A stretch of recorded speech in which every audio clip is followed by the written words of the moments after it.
خشم و کینه. امروز میخوام در رابطه با خشم و کینه باهاتون صحبت کنم تا ببینید چجوری میتونیم به این احساسات خودمون غلبه بکنیم و خشم و کینه رو از خودمون دور کنیم. به نام خدا. سلام، من ساناز امینی هستم، متخصص سلوک تراپی. با یک ویدیو دیگه در خدمتتون هستم در رابطه با سلوک.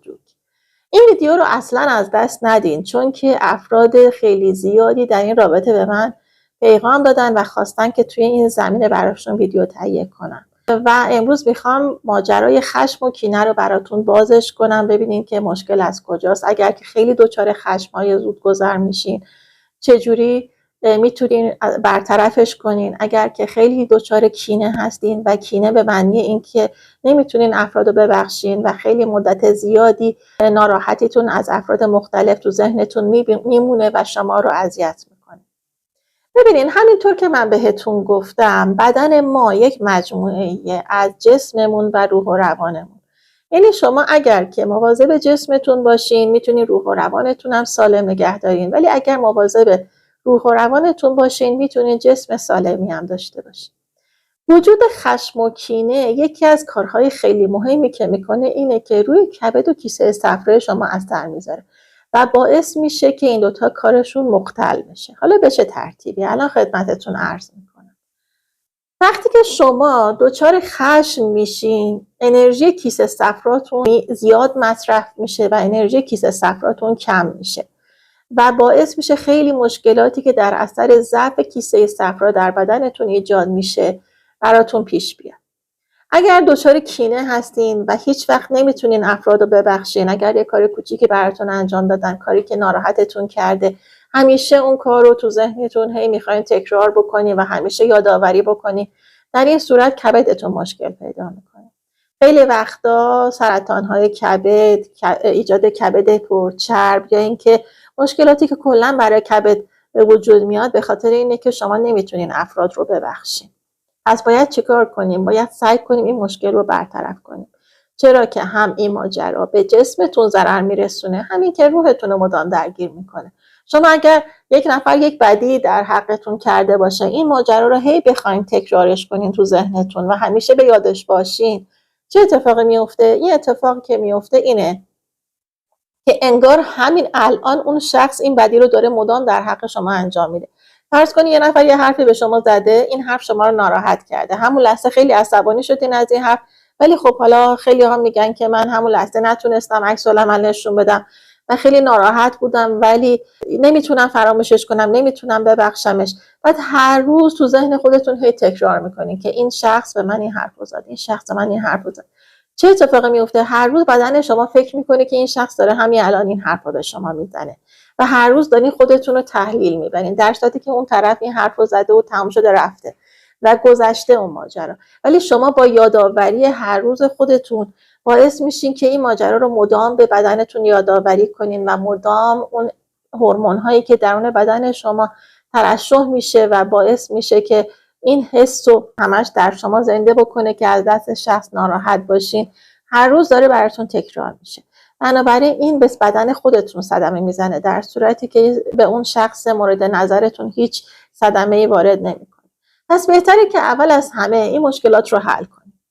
ببینین، خشم و کینه هر دوشون برمیگرده به انرژی باد.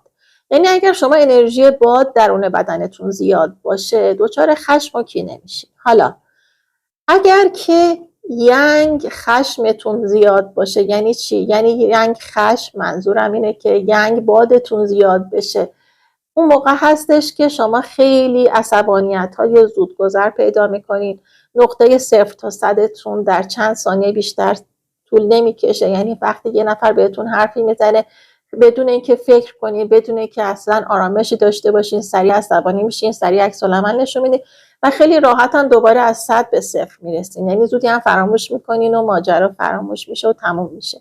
این ماجرا اشکالش چیه؟ اشکالش اینه که درسته که توی بدنتون نمیمونه، توی ذهنتون نمیمونه، ولی ممکنه اون زمانی که عصبانی میشین حرفایی بزنین که بعداً پشیمون بشین که نتونین بعداً جبرانش بکنین. خب این نشونه خیلی بدیه. خیلی از افراد، خصوصاً آقایون، چون که کلاً آقایون انرژی ینگ بیشتر درون بدنشون هست، دچار ینگ خشم میشن، یعنی دچار این میشن که عصبانی میشن، یه حرفی میزنن، گاهی اوقات حتی ممکنه که برخورد فیزیکی انجام بدن، کتک بزنن طرفو، ولی بعدش بلافاصله پشیمون میشن و بلافاصله خشمشون فروکش میکنه. بهتره که این ماجرا برطرف بشه. حالا در مورد کینه به چه ترتیبیه؟ کینه به یین باد ربط پیدا میکنه، یعنی به کبد شما ربط پیدا میکنه. بیشتر خانم ها این مشکل رو دارن. دلیلش هم اینه که خانم ها بیشتر بدنشون یین هست و مشکلات یین توی بدنشون نمود پیدا میکنه. به همین دلیل خانم ها معمولا ممکنه که همون لحظه عکس العمل خیلی زیادی رو نشون ندن، ولی این ماجرا پس ذهنشون همیشه بمونه و همیشه خودشون رو ناراحت بکنه و همیشه بهش فکر بکنن و باعث میشه که کبدشون کم کم تحلیل پیدا بکنه و مشکل پیش بیاد براش. برای اینکه این دوتا حس رو از بدنمون برطرفش بکنیم، همینطوری که قبلا هم بهتون گفتم، بهتره که روی چاکرا کار بکنیم. چاکرایی که توی این عکس نشون داده شده، نقاطی که رنگ سبز و رنگ زرد هست رو رنگش رو زرد کنین. اگر دچار خشم هستین، خشم‌های زودگذر و آنی، توی پشت دستتون این کار رو انجام بدین، این نقاط رو پیدا کنین و رنگ زرد کنین. اگر که بیشتر دچار کینه‌های طولانی مدت هستین و مشکل این باد رو دارین، توی کف دستتون نقطه زرد و نقطه سبز رو رنگش رو زرد بکنین. چیزی که مشخصه اینه که وقتی پشت دستتون رو رنگ زرد میکنین، این ماجرا خیلی سریعتر توی بدنتون اثر میکنه، به خاطر اینکه اصلا مشکلی هم که براتون پیش میاد بیشتر ینگه و ینگ ها هم کوتاه مدت به وجود میان و خیلی هم کوتاه مدت تر از بین میرن. توی قسمت کف دستتون اون نقاطی رو که زرد میکنین مدت زمان بیشتری رو باید براش صبر کنین تا اینکه مشکلتون برطرف بشه. اگر ویدیوی منو خوشتون اومد و به این مطالب علاقه دارین که دارین الان این ویدیو رو میبینین، لایک کنین و برام کامنت بنویسین، چون واقعا من با دیدن لایک و کامنت شما انرژی پیدا میکنم و انگیزه پیدا میکنم تا بتونم مشکلات دیگه ای رو توی ویدیوهای بعدی در موردش باهاتون صحبت کنم. اگر هم تا حالا سابسکرایب نکردین، حتما کانال رو سابسکرایب بکنین تا اینکه ویدیوهای بعدی منو از دست ندید.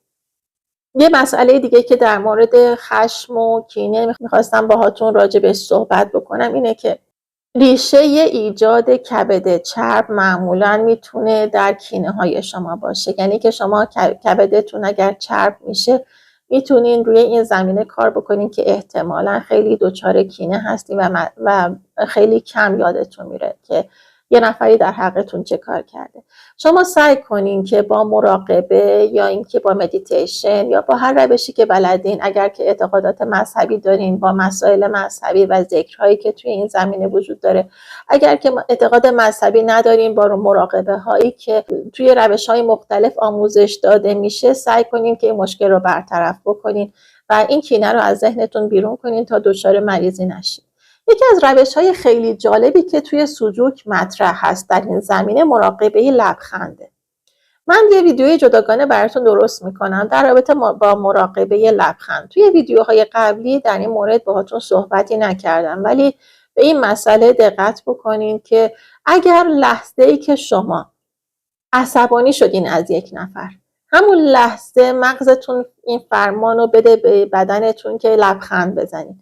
یعنی شما وقتی که عصبانی شدین سعی کنین همون لحظه، حتی مصنوعی و ساختگی، لبخند بزنین. میتونین خشمتون رو کنترل بکنین.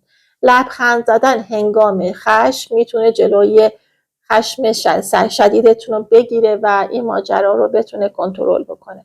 این کار رو امتحان کنین، حتی اگر اون لبخند به زور باشه. به فکر خودتون باشین، به دلیل اینکه اون خشمی که ایجاد میشه در بدن شما و اون کینه ایجاد میشه، همینطوری که قبلا توی این ویدیو بهتون گفتم، بیشتر از همه تاثیر منفیش رو روی خودتون میذاره. پس بنابراین با لبخند زدن در هنگامی که خیلی عصبانی هستین، میتونین به خودتون کمک بکنین که اون انرژی گرما درون بدنتون اضافه بشه، به جای اینکه انرژی باد بیشتر اضافه بشه و انرژی گرمایی که در بدنتون اضافه بشه بتونه یه مقداری انرژی بادتون رو کنسل کنه و یه مقداری سرکوبش بکنه و جلوی خشمتون رو بگیره و مشکلتون رو برطرف کنه.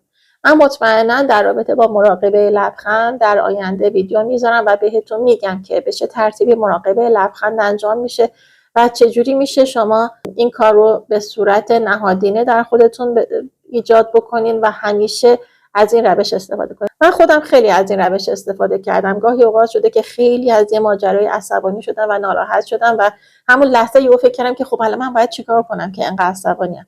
همون لحظه لبخند میزنم و خیلی جالب اون برطرف میشه. حتی توی سجود این مطرح شده که شما با لبخندی که میزنید و انرژی که میفرستین حتی میتونین اون مشکل رو اون لحظه حلش بکنین. پس این روش خیلی خوبی هستش برای اینکه بتونین ماجرای خشم و کینه رو تو ذهن خودتون برطرفش بکنین. خیلی ممنون از این که همراه من بودین توی این ویدیو. تا ویدیوی بعدی که میخوام در رابطه با غم و افسردگی باهاتون صحبت بکنم، شما رو به خدا میسپارم و برای همتون آرزوی سلامت دارم. خدا نگهدار.